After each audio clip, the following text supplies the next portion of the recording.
सिंधी भुगा चावल एक प्रसिद्ध सिंधी पदार्थ। हा साधा भात नसतो बरे का। आणि ही आहे सिंधी साई भाजी। खूप सोपी पण चवीला एकदम अशी भन्नाट। मग ती कशी बनवायची आहे, चला तर मग व्हिडिओ चालू करूया। आता आपल्याला पालकाची भाजी बनवण्यासाठी काय लागणार आहे? पालक, टमाटर, कांदा, मिरची आणि भिजवलेली चण्याची डाळ। आता कांदा मी इथे एवढाच घेतला आहे कारण पालक थोडीशीच आहे नाही का।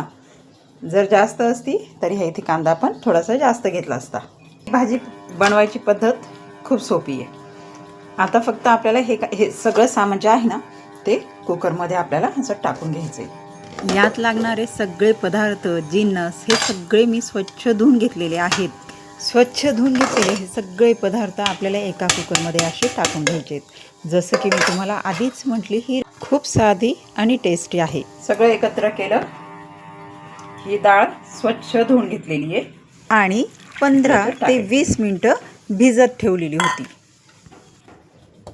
याच्यामध्ये आता आपल्याला काय टाकायचं आहे? मीठ तुम्ही नंतर पण टाकू शकता, पण मी या वेळेला टाकून देते। आणि याच्यामध्ये आपल्याला ॲड करायचे पाणी।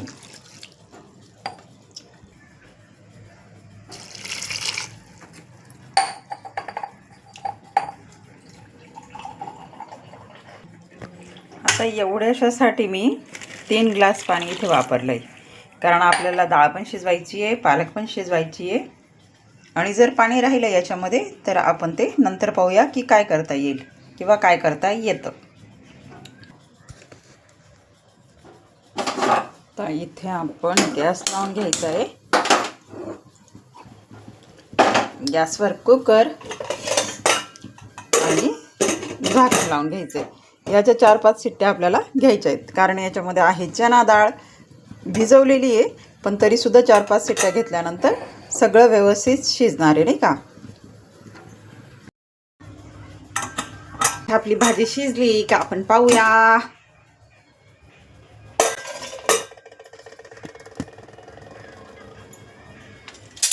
हे पहा, मस्त अशी शिजून गेली नाही का।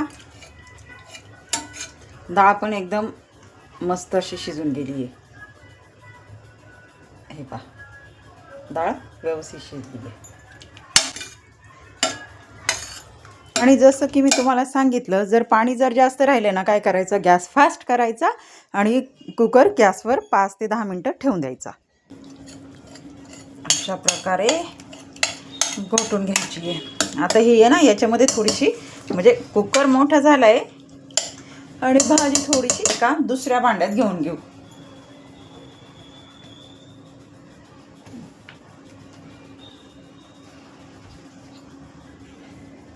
आता हे घोटताना वगैरे ना थोडंसं भांडं छोटं पाहिजे। आता मी याच्यात काढून घेतलं।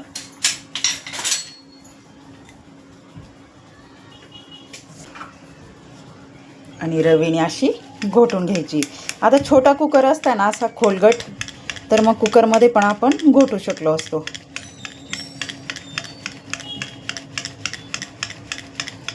झाली अशी व्यवस्थित घोटून नाही का। डाळ घोटून झाली। आता आपण काय करू ना, कुकरमध्येच तडका देऊया। अशी घोटून घ्यायची। आता इथे आपण तडका देऊन घेऊया। तडक्यासाठी मी याच्यामध्ये घेतलंय तेल। तेलामध्ये टाकायचं आहे आपल्याला मस्त जिरं टाकून झाल्यानंतर आहे ना, याच्यामध्ये आपल्याला टाकायचं आहे लसूण वगैरे व्यवस्थित तडतडू द्यायचं आहे। आणि तडतडला की मग त्याची आपल्याला फोडणी करायची। आता आपण काय करायचं, याच्यामध्ये ती भाजी मी उकळून घेणार आहे किंवा पूर्ण उकळून घ्यायची, जी आपण भाजी घोटून ठेवलेली आहे। पण ते टाकायच्या आधी म्हणजे जिरं आणि लसूण हे व्यवस्थित तडतडलं गेलं पाहिजे। आणि एक गोष्ट मी तुम्हाला पुढे सांगते, त्याच्यामुळे व्हिडिओ शेवटपर्यंत नक्की पहा।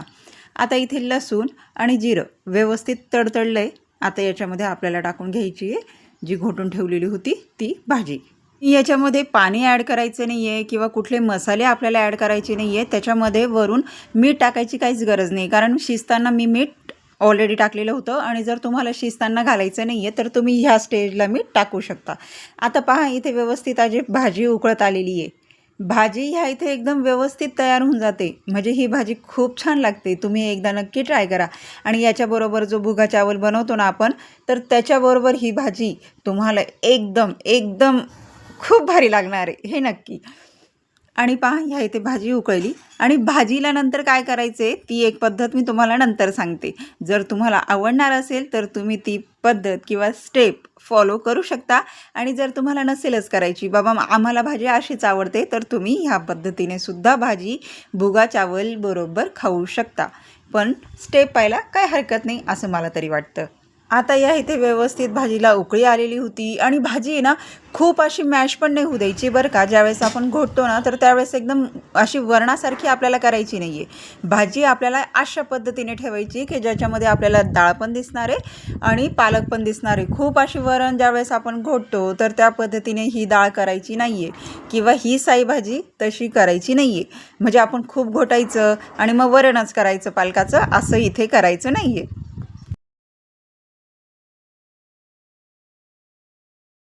आता भुगा चावल कसा करायचा बरं तर चला सुरू करूया आपण भुगा चावल बनवण्याची रेसिपी एकदम साधी आणि सोपी. आता याच्यासाठी आपल्याला गॅसवर ठेवायची सिपरी. जर सिपरी नसेल तर तुम्ही पातेलं किंवा कुकरमध्ये बनवू शकता. पण आपल्याला याला सिटी द्यायची नाही आहे, वाफेत बनवायचा आहे आपल्याला. म्हणजे प्रेशरमध्ये नाही बनवायचं आहे पण वाफेवर बनवायचं आहे हे मात्र नक्की. आता सिपरीमध्ये इथे मी तेल टाकून झाल्यानंतर तेलाला व्यवस्थित गरम होऊ द्यायचं आहे. गरम झाल्यानंतरच आपल्याला याच्यामध्ये जिन्नस टाकायचे आहेत आणि सुरुवातीला आपल्याला टाकायचं याच्यामध्ये जिरं. त्याच्या आधी मी चेक करून घेतलं तेल व्यवस्थित गरम झालं आहे की नाही. कारण तेल गरम जर नसेल आणि आपण जिरं जर टाकलं तर ते तडतडणार नाही आणि भात तेवढा टेस्टी लागणार नाही. आता इथे मी जिरं टाकलं आहे आणि जिरं तडतडायला सुरुवात झाली आहे. ह्या भातामध्ये आपल्याला ना थोडंसं जिरं जास्त टाकावं लागतं. याच्यामध्ये जिऱ्याची चव खूप छान लागते. त्याच्यामुळे एकदा तुम्ही नक्की टाकून पहा जर आवडत असेल तर. खूप जणांना जिरं आवडत नाही पण मग आवडत असेल की बाबा आपण खाऊ शकतो तर तुम्हाला जिरं टाकायला काही हरकत नाही आहे. जिरं इथे व्यवस्थित तडतडलं आहे. जिरं तडतडून झाल्यानंतर आपल्याला याच्यामध्ये टाकायचं आहे बारीक आणि भरपूर कापलेला कांदा टाकायचा आहे. कांदा भरपूर कांदा कापायचा आहे. भरपूर म्हणजे खूप प्रमाणात पण आपल्याला कांदा कापायचा नसतो. म्हणजे भरपूर म्हटल्यानंतर की बाबा खिचडीला किंवा इतर भाज्यांना आपण ज्यावेळेस कापतो त्याच्यापेक्षा थोडासा जास्त. पण भात पण जर तेवढा असेल तर.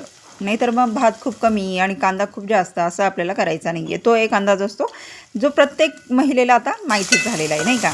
आणि हा कांदा व्यवस्थित तपकिरी होईपर्यंत म्हणजे ब्राऊन होईपर्यंत आपल्याला परतवून घ्यायचा असतो. जाळायचा नाही आहे. सोनेरी रंग येईपर्यंत परतवून घ्यायचा आहे. आणि हा ब्राऊन होण्यासाठी किंवा तपकिरी होण्यासाठी याच्यामध्ये आपल्याला मीठ अजिबात वापरायचं नाही आहे. याच्यामध्ये काय वापरायचे ते मी तुम्हाला पुढे सांगते. याच्यामध्ये आपल्याला एकदम थोडीशी अशी साखर टाकायची असते म्हणजे हे कांदे ना एकदम व्यवस्थित परततात आणि हे टाकणं गरजेचं असतं. चव पण येते व्यवस्थित, मस्त लागतो. आणि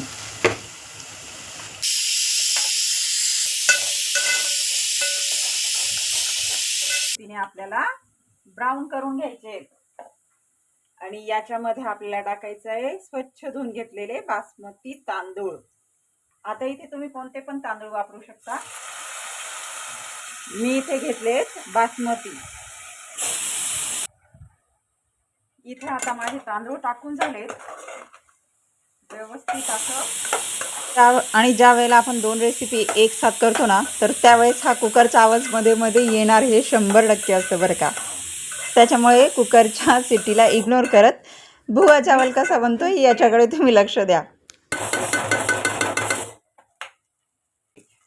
भात असा व्यवस्थित परतून झाल्यानंतर आहे ना तेलामध्ये आपण मीठ पण टाकून द्यायचं आहे आता.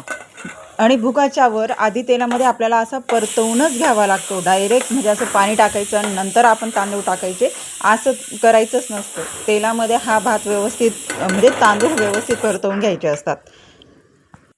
मीठ टाकून झाल्यावर आपल्याला याच्यामध्ये आता टाकायचे फक्त लाल मसाला टाकायचा असतो, हळद टाकायची नसते. फक्त लाल मसाला टाकल्यामुळे ह्या भाताला खूप छान कलर येतो. गरजेचं नाही आहे की हळद टाकायची आणि मग भाताला व्यवस्थित कलर येणार आहे. फक्त लाल मसाला वापरून भुगा चावल बनत असतो, त्याच्यामुळे हळदीचा वापर अजिबात नसतो. त्याच्यामुळे एकदा नक्की करून पहा की बिना हळदीचा भात होऊ शकतो आणि टेस्टीही लागू शकतो.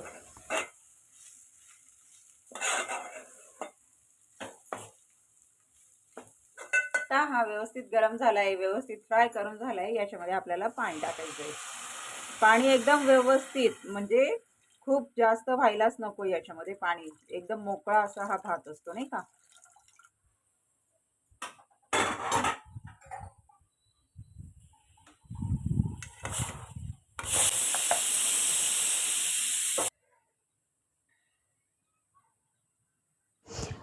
पाणी टाकून थोडासा असा उकळायला लागला ना भात, ज्यावेळेस उकळी आली की व्यवस्थित परत एकदा आपल्याला मिक्स करून घ्यायचं. नाहीतर मग काय होतं, भात आहे ना खाली पांढरा आणि वरती लाल होतो.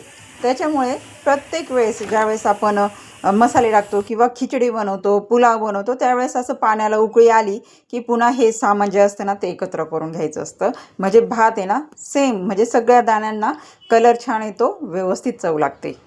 आता गॅस कमी करायचा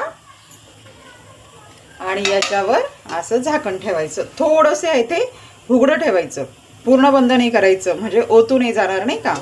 एकदम पूर्ण पॅक केलं तर मग ओतू जाईल.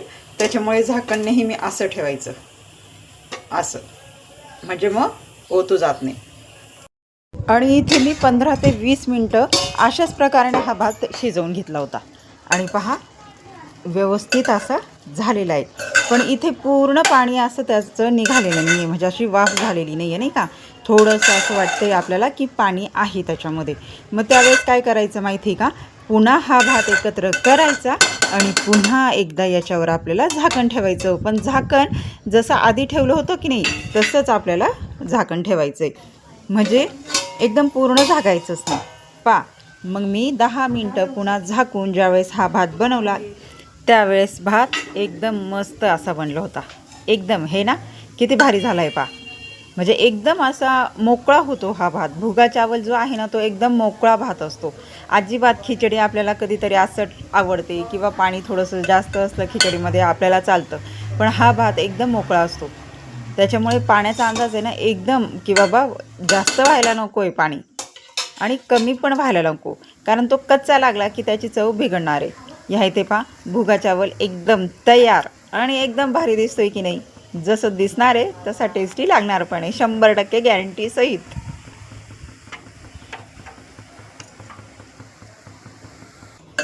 असा आपला भुगा चावल तयार. मस्त अशी मोकळा होतो नाही का. बासमती तांदूळ घेतला ना व्यवस्थित असा मोकळा होतो, किंवा आपण जिरा राईस पण घेऊ शकतो, कुठलाही तांदूळ घेऊ शकतो की जो मोकळा होत असेल ना तो. एकदम मस्त झालंय बा.